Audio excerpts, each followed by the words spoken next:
જેનું મૃત્યુ નજીક હોય એને શું કરવું જોઈએ? કોઈએ કયું મહિનો હોત તો કરી દેત, કોઈએ કયું 15 દિવસ તો કઈક ગોઠવી દેત, કોઈ 3 મહિના 6 મહિના બધી વાતો કરી. અને તે દિવસે આર્તનાદથી ભગવાનને યાદ કર્યા છે.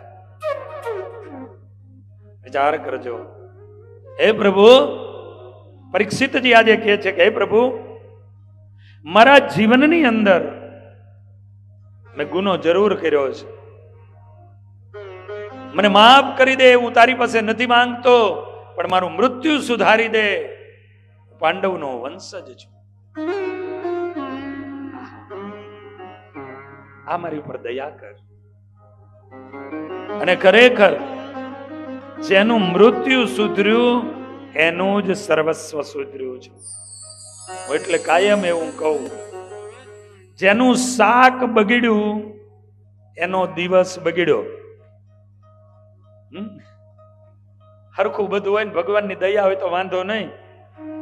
આવા સરસ રીંગણા લાયો તો અને ક્યાં કાચું રાખ્યું, હા જુદી હાલે એ રામાયણ. કેવા ગોતી ગોતીને કુણા સરસ મજાના રીંગણા લાવ્યા હતા, અને આ શાક કેવું ભૂંડું ભૂખ કર્યું, કાચું કર્યું, ડોર જેવું કર્યું. આ જેનું શાક બગડ્યું એનો દાડો બગડ્યો, જેનું અથાણું બગડ્યું એનું વરા બગડ્યું. સિઝનમાં વર્ષમાં એકવાર અથાણા થતા હોય અને ઈ જો બગડી જાય તો જેટલી વાર થાળીમાં કાઢે એટલી વાર વાત નીકળે. આખું વરા બગડ્યું. જેનું શાક બગડ્યું એનો દિવસ બગડ્યો, જેનું અથાણું બગડ્યું એનું વરસ બગડ્યું. પણ જેને એની જિંદગીમાં ભગવાનની શરણાગતિ નથી સ્વીકારી એનો આખો જન્મારો બગડ્યો.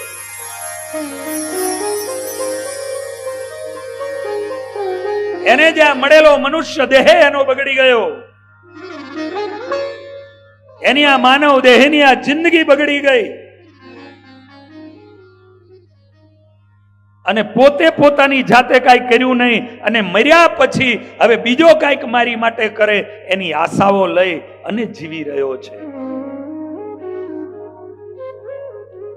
માટે બીજાની આશા, કોઈક બીજો મારી મુક્તિ કરાવે, કોઈ બીજો મારો મોક્ષ કરાવે, કોઈ બીજો મારી સદગતિ કરાવે, એના કરતા આવો દેહ મળ્યો છે, આવો સમય મળ્યો છે, ત્યારે સ્વયં તમે પોતે તમારી માટે આત્માનું સાધન સાધી લો, આત્માના કલ્યાણનું સાધન સાધી લો. પરીક્ષિત રાજા આજે આવીને કહે છે મારું મોત ન બગડવું જોઈએ, અને આર્તનાદથી ઠાકોરજીની પ્રાર્થના કરી. અને એ પ્રાર્થનાને કારણે કરીને ઠાકોરજી સુખદેવજી મહારાજને ત્યાં મોકલ્યા છે. 16 વર્ષની ઉંમર છે. દિશાઓ જેના વસ્ત્રો છે, આજાન બાહુ, અણિયારી આંખો, ઘુઘરારા લાંબા કાળા વાળ, વિશાળ ભાવ. અને જ્યાં સુખદેવજી મહારાજ આકાશ માર્ગથી નીચે ઉતર્યા, હજારો ઋષિઓ ઉભા થઈ ગયા. 16 વર્ષના સુખદેવજી મહારાજને વંદન કર્યા.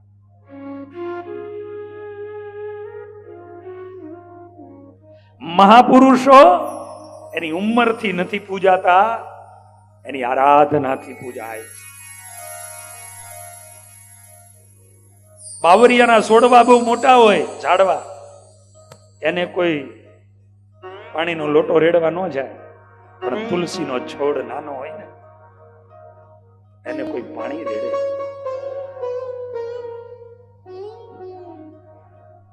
એ તુલસીનો છોડ નાનો પણ છતાંય તુલસીનો છોડ છે માટે પૂજાય છે. એમ બ્રાહ્મણનો પુત્ર, એ સંત, એ નાના હોય છતાં એ પૂજ્ય છે. ગૌ માતા, એનું બછડું એ પૂજ્ય છે. અને એટલે હું કાયમ કહું કે સાધુ સંતો મહાપુરુષો ઉંમરથી નથી પૂજાતા, એની આરાધનાથી પૂજાય છે. એની ઉંમરો ન જોતા કે આ કેટલા વર્ષના થયા ને શું થયા. સનકાદિકો કાયમ 5 વર્ષના રીએ છે, કાયમ 5 વર્ષની ઉંમર. વિચારો.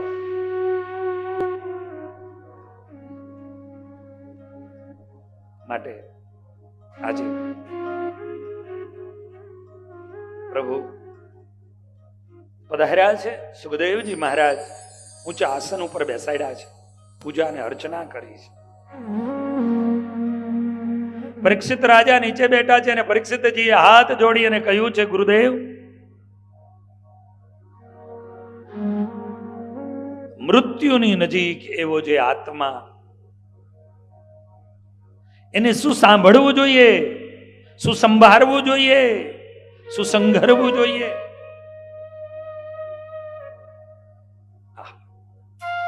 મૃત્યુની નજીક એવો જે આત્મા, એને કેવી રીતે રહેવું જોઈએ, એનું મૃત્યુ કેમ સુધરે. અને સરસ જવાબ આપ્યો છે. વરિયાને સતે પ્રશ્ન કૃતો લોકહિતં